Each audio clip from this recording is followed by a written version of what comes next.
Parmi les multiples implications du bien commun, le principe de la destination universelle des biens revêt une importance immédiate. Dieu a destiné la terre et tout ce qu'elle contient à l'usage de tous les hommes et de tous les peuples, en sorte que les biens de la création doivent équitablement affluer entre les mains de tous, selon la règle de la justice, inséparable de la charité.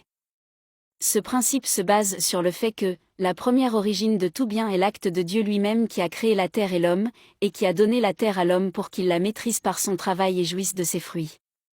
Dieu a donné la terre à tout le genre humain pour qu'elle fasse vivre tous ses membres, sans exclure ni privilégier personne. C'est là l'origine de la destination universelle des biens de la terre. En raison de sa fécondité même et de ses possibilités de satisfaire les besoins de l'homme, la terre est le premier don de Dieu pour la subsistance humaine. En effet, la personne ne peut pas se passer des biens matériels qui répondent à ses besoins primaires et constituent les conditions de base de son existence. Ces biens lui sont absolument indispensables pour se nourrir et croître, pour communiquer, pour s'associer et pour pouvoir réaliser les plus hautes finalités auxquelles elle est appelée.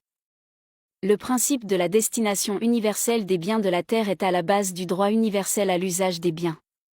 Chaque homme doit avoir la possibilité de jouir du bien-être nécessaire à son plein développement.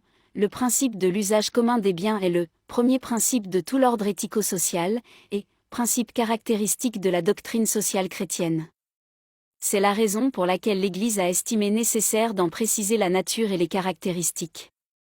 Il s'agit avant tout d'un droit naturel, inscrit dans la nature de l'homme, et non pas simplement d'un droit positif, lié à la contingence historique. En outre, ce droit est originaire. Il est inhérent à l'individu, à chaque personne, et il est prioritaire par rapport à toute intervention humaine sur les biens, à tout ordre juridique de ceux-ci, à toute méthode et tout système économique et sociaux. Tous les autres droits, quels qu'ils soient, y compris ceux de propriété et de libre commerce, y sont subordonnés à la destination universelle des biens. Ils n'en doivent donc pas entraver, mais bien au contraire faciliter la réalisation, et c'est un devoir social grave et urgent de les ramener à leur finalité première. La mise en œuvre concrète du principe de la destination universelle des biens, selon les différents contextes culturels et sociaux, implique une définition précise des modes, des limites et des objets. Destination et usage universel ne signifie pas que tout soit à la disposition de chacun ou de tous, ni même que la même chose serve ou appartienne à chacun ou à tous. S'il est vrai que tous naissent avec le droit à l'usage des biens, il est tout aussi vrai que, pour en assurer un exercice équitable et ordonné, des interventions réglementées sont nécessaires, fruits d'accords nationaux et internationaux, ainsi qu'un ordre juridique qui détermine et spécifie cet exercice. Le principe de la destination universelle des biens invite à cultiver une vision de l'économie inspirée des valeurs morales qui permettent de ne jamais perdre de vue ni l'origine, ni la finalité de ces biens, de façon à réaliser un monde juste et solidaire, où la formation de la richesse puisse revêtir une fonction positive.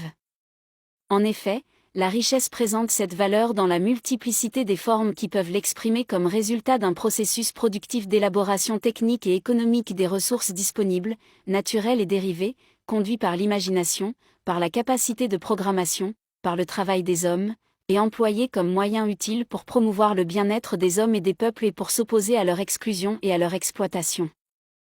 La destination universelle des biens comporte un effort commun visant à obtenir pour chaque personne et pour tous les peuples les conditions nécessaires au développement intégral, de sorte que tous puissent contribuer à la promotion d'un monde plus humain, où chacun puisse donner et recevoir, et où le progrès des uns ne sera pas un obstacle au développement des autres, ni un prétexte à leur asservissement. Ce principe correspond à l'appel adressé incessamment par l'Évangile aux personnes et aux sociétés de tous les temps, toujours exposées aux tentations de la soif de possession, auxquelles le Seigneur a voulu se soumettre afin de nous enseigner le chemin pour les surmonter avec sa grâce.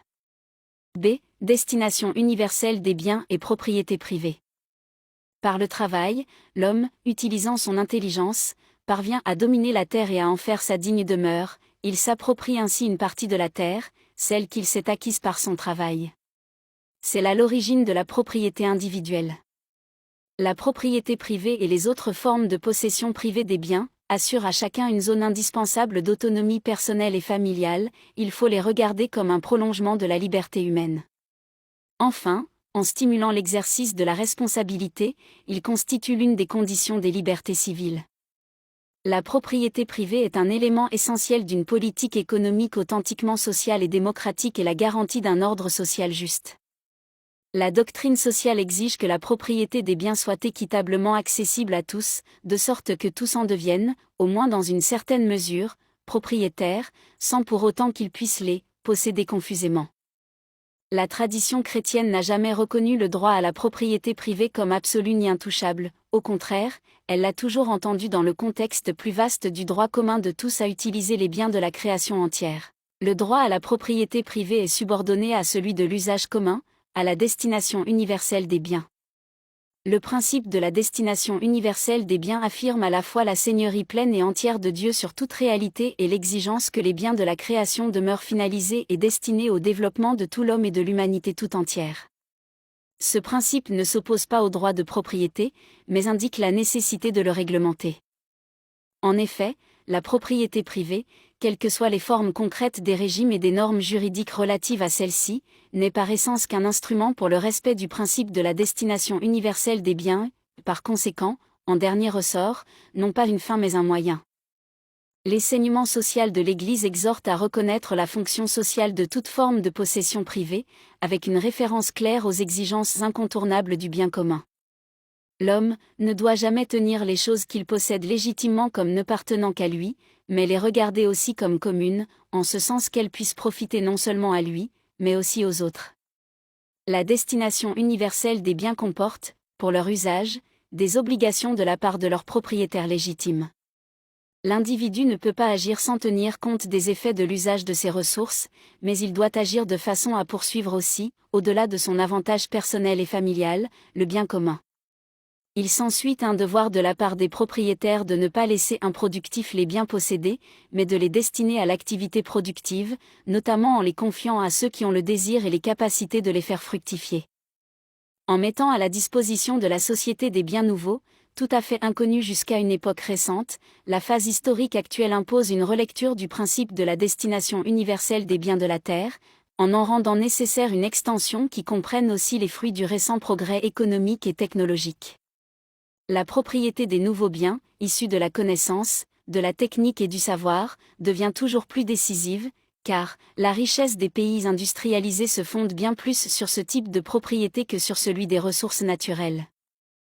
Les nouvelles connaissances techniques et scientifiques doivent être mises au service des besoins primordiaux de l'homme, afin que le patrimoine commun de l'humanité puisse progressivement s'accroître. La pleine mise en pratique du principe de la destination universelle des biens requiert par conséquent des actions au niveau international et des initiatives programmées par tous les pays.